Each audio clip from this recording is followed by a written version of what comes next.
નમસ્કાર મિત્રો, નાસા દ્વારા કરવામાં આવેલ સૌથી મોટો એક્સોપ્લેનેટ શોધના વિશે જાણવાની કોશિશ કરીએ. તો ચાલો મિત્રો,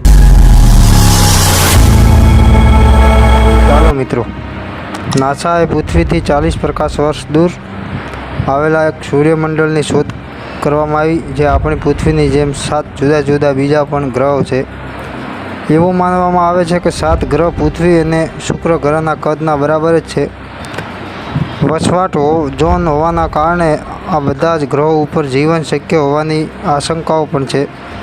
એવું માનવામાં આવે છે કે આ બધા ગ્રહો ટૂંક અવસ્થામાં છે અને જળ પદાર્થની ઉપસ્થિતિ પણ શક્ય છે. આ 7 ગ્રહ તાપીસ નામના ઠંડા તારાની ચારે બાજુ ચક્કર લગાવી રહ્યા છે. એટલા માટે આ ગ્રહ ઉપર સમુદ્ર અને જીવન શક્ય હોવાની આશંકાઓ પણ છે. આજ સુધી નાસા દ્વારા કરવામાં આવતા એક્સોપ્લેનેટમાં 1-2 ગ્રહો મળી આવ્યા હતા અને 22 ફેબ્રુઆરી 2017ની ખોજમાં એક્સોપ્લેનેટ નાસા દ્વારા સૌથી મોટી સફળતાઓ પ્રાપ્ત કરી હતી.